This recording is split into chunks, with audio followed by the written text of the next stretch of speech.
Holiday season is near, and you know what that means. It's about to be some family time. Every time around this year, I reminisce about my past, good, the bad, and the ugly. And most of you don't really know what it's like for a trans girl growing up. Does she know who she is from the beginning? Is it something gradual? Maybe she was influenced by someone. What is in the mind of a trans girl as a child growing up? My mom met my dad in Las Vegas. My dad was 20 years old. My mom was 39.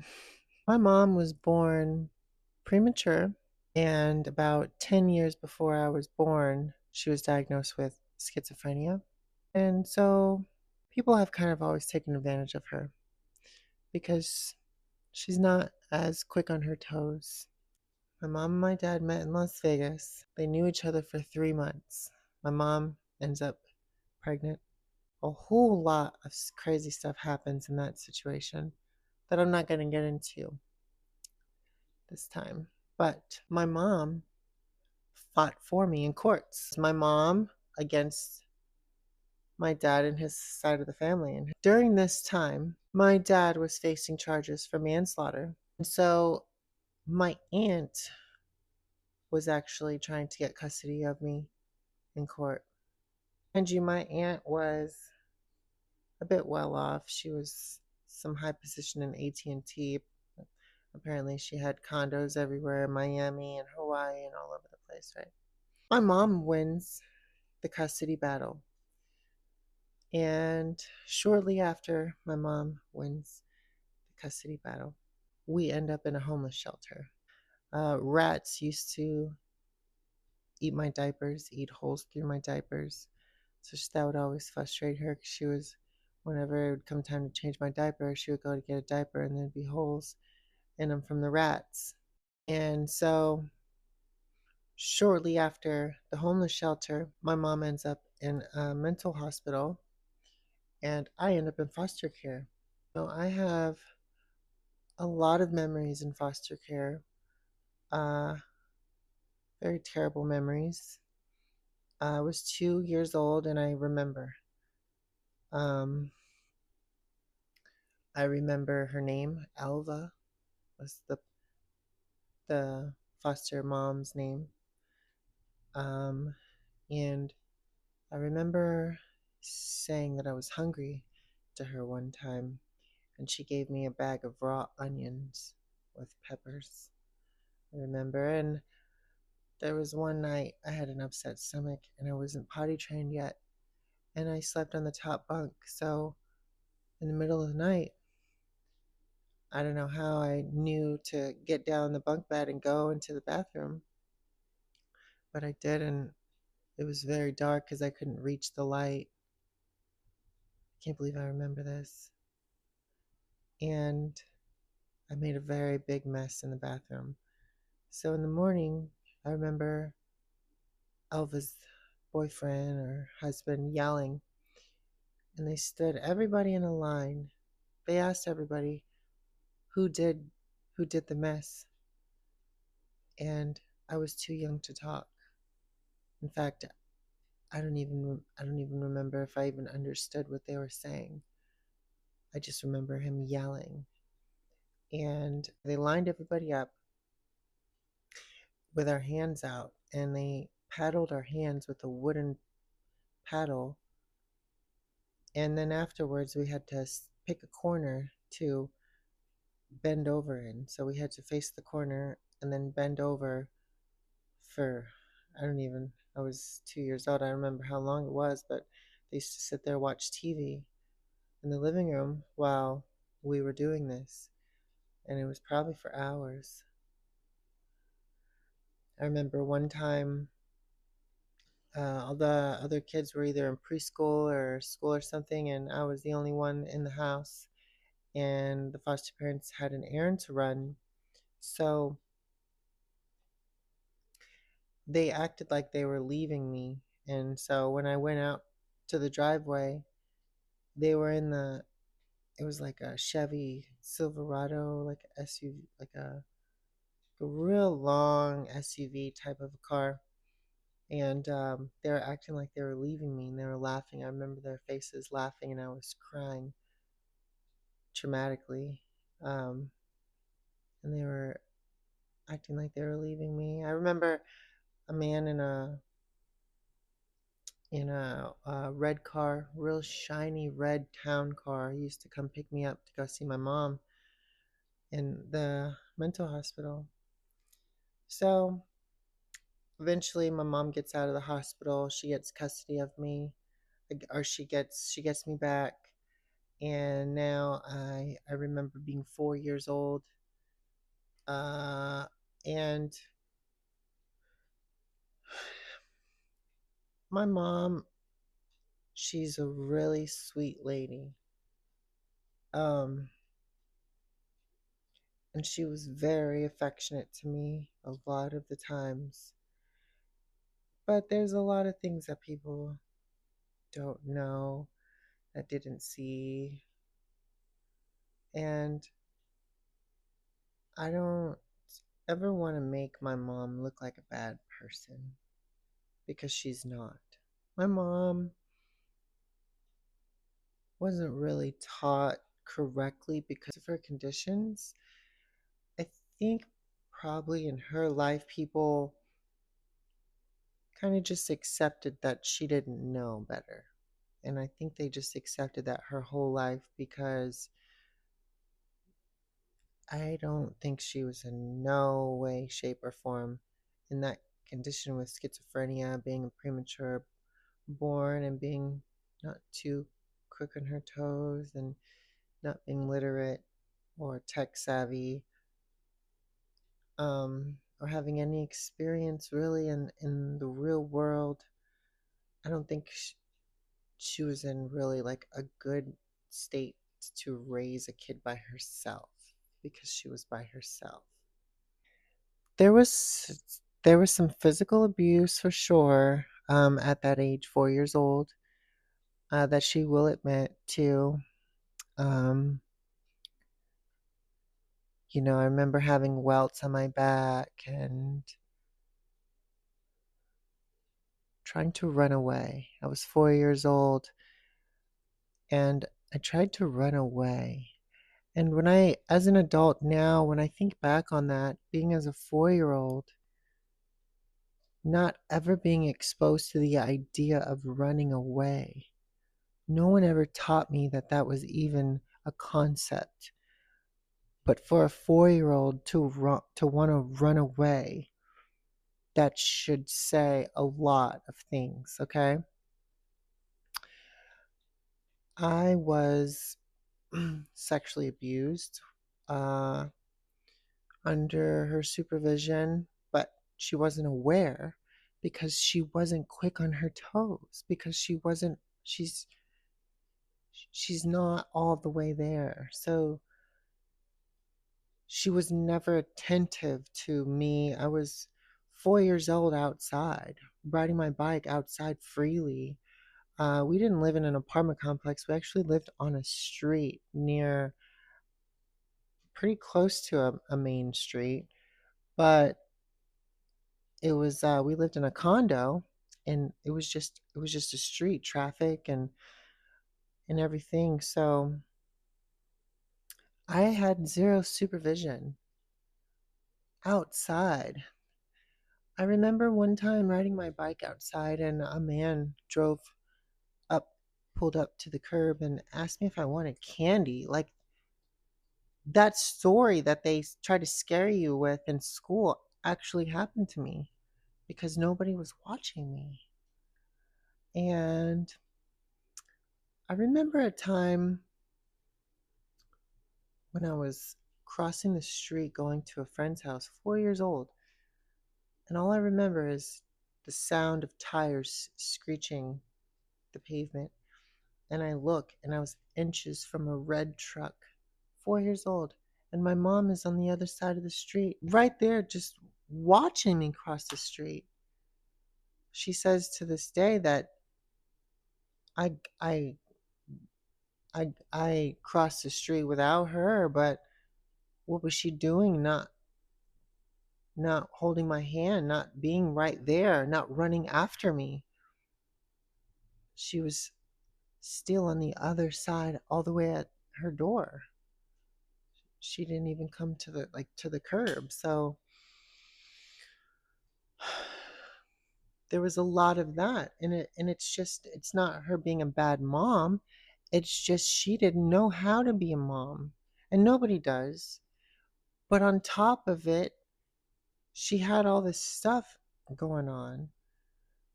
And so, I almost drowned at Sunsplash, 4 years old, because she was on the little bench area laying there. And I remember going in the water in the wave pool, and I got all the way down to the deep part somehow, and the waves turned on, and I didn't have no floaties. I was 4 years old, and I remember drowning, sinking down all the way to the bottom, and somehow I was able to kick myself up to go to the top to get a breath of air before sinking again.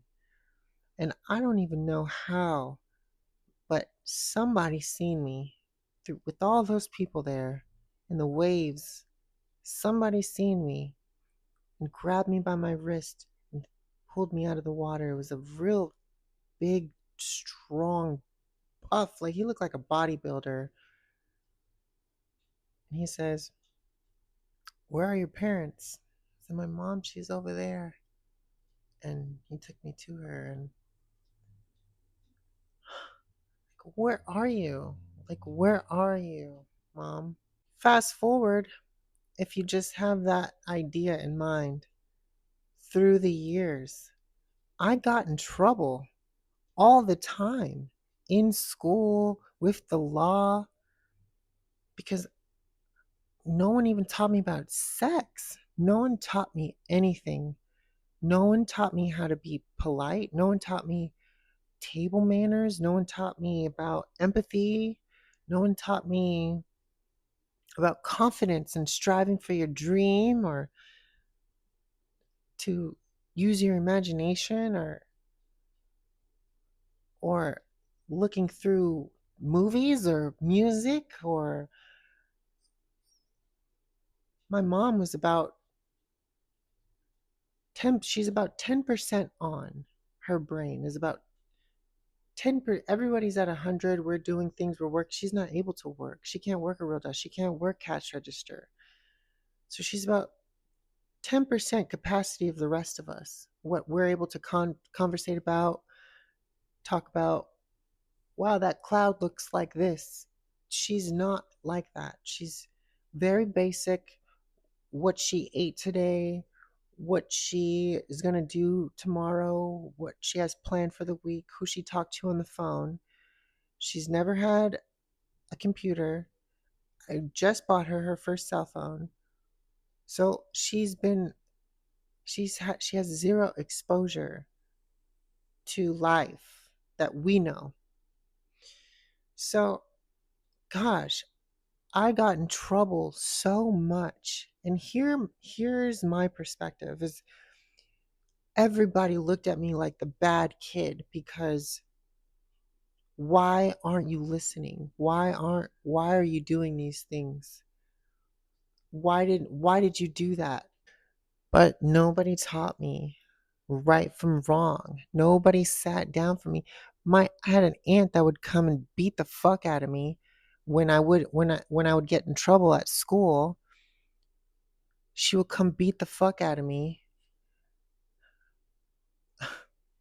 But did they ever stop and wonder or think? Did it ever cross their mind that maybe I didn't have any guidance and I'm just a kid? There was one time where I was in 5th grade, and at the school I went to, boys weren't allowed to wear earrings. So at this assembly this day, I decided I wanted to keep my earring on. And the principal took me outside, and he said, You can't have that earring on. You have to take that off. I said, I'm not taking this off. The girls are allowed to wear earrings. The boys should be allowed to wear earrings. If the girls are. He said, if you don't take the earring off, I have to send you home. I said, okay, well, I guess you're sending me home then. So we went down to the office, called my mom, no answer. Called her again, no answer. Okay, looks like we're going to have to call a secondary. No, please, please call my mom one more time. Call my mom again, no answer. So you know who the secondary contact was? My aunt, the one that would beat the fuck out of me, Vanjie. So here she comes. This woman dragged me out of that school by my hair. I was dragging on the floor, and nobody at that school, no staff member at that school stopped this woman from dragging this child, this 10-year-old child, out of the door because they didn't take their earring out because the girls were allowed to fucking wear earrings, bro. Like that shit, I can't believe it. Like I just can't wrap my fucking head around it. Like that you do that to a child, not even your own child. Why would you do that to a child? And we're driving home and she's just fucking backhanding the fuck out of me the whole way to my house, to my apartment.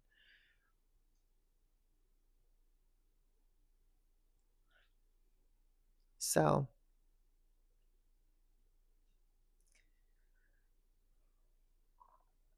I had to learn the hard way. I had to learn by getting in trouble. I had to learn social cues by being cringy as fuck over and over and over again. I had to learn confidence on my own.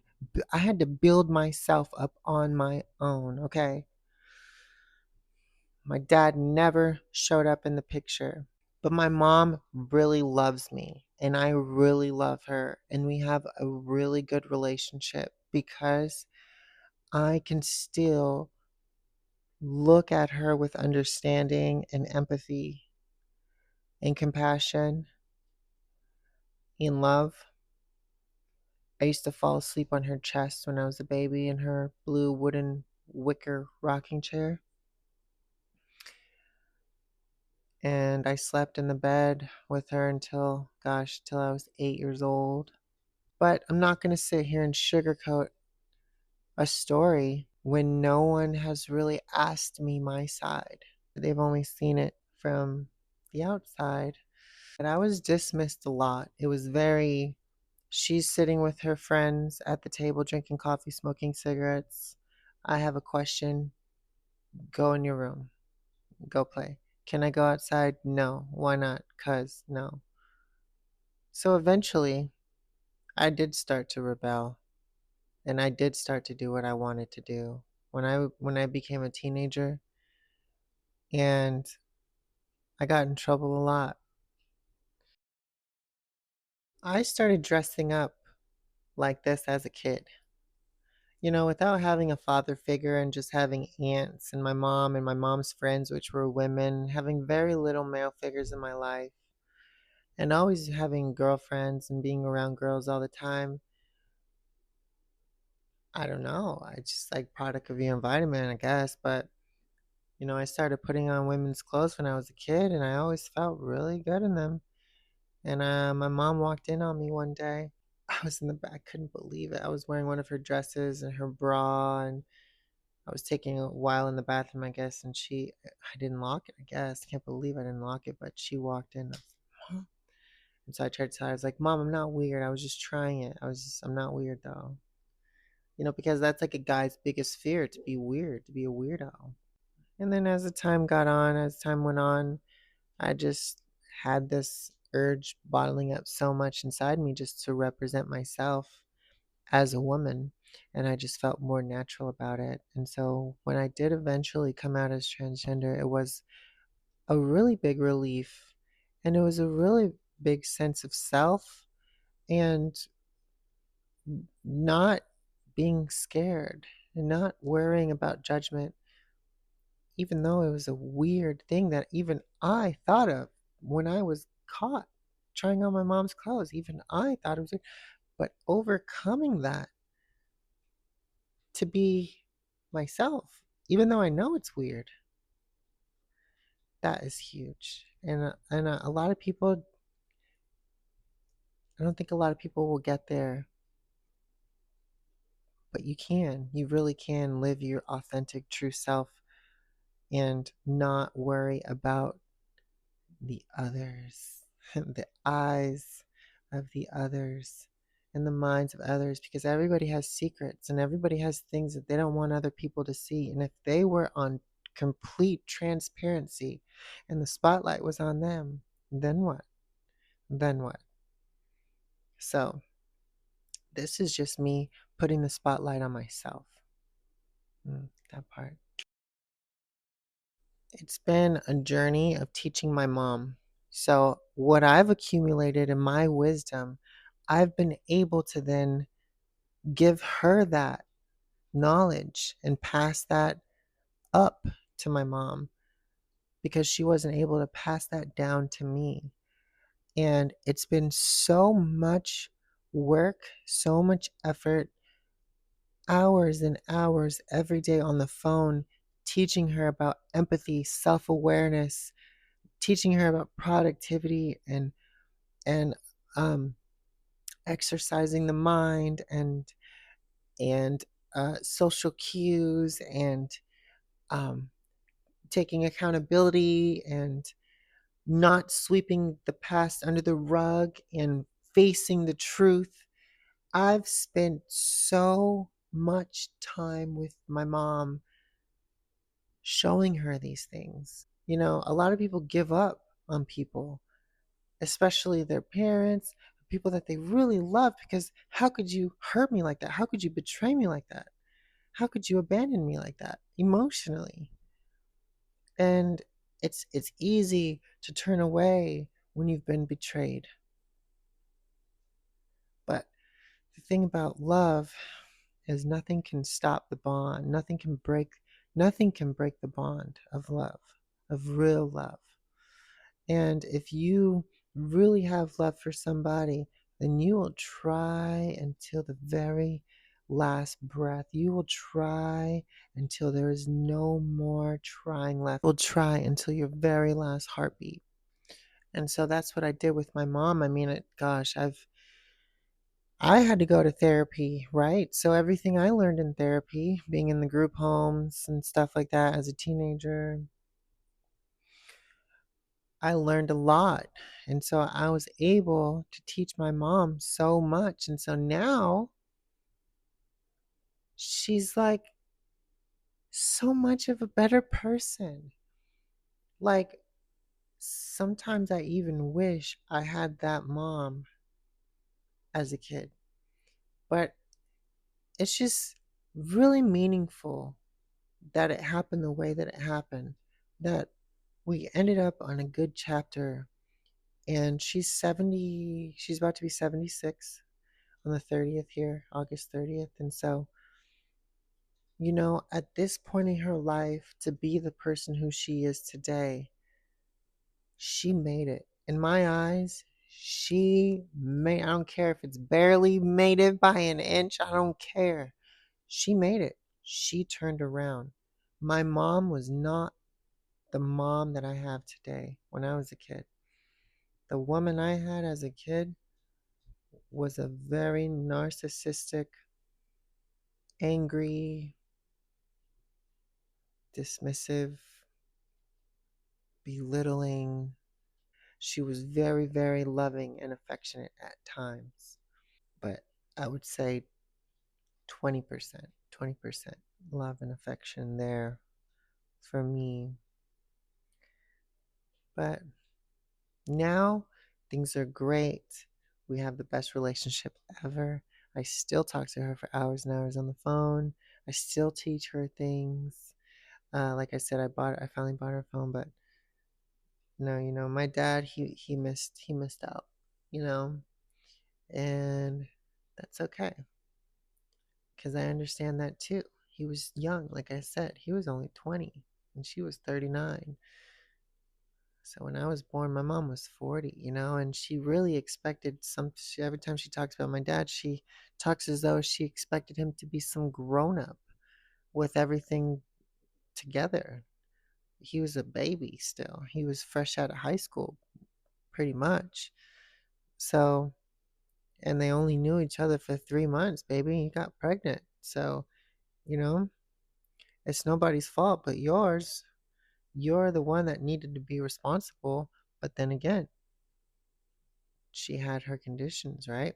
So that's why I'm able to understand and still give her the benefit. So, anyway, that was a very long story, but I've never told it. And I was thinking about it, so I acted. That's living authentically. My mom's birthday's coming up, so I really didn't want to, but it was on my mind. So when something is inside of you, an expression that needs to be released, you release that. Don't bottle emotions, thoughts. Don't bottle yourself. Don't bottle yourself. Express yourself. Be yourself. Mm. It's your favorite tea girl, Deja Beige. I hope you have a lovely day. Mwah.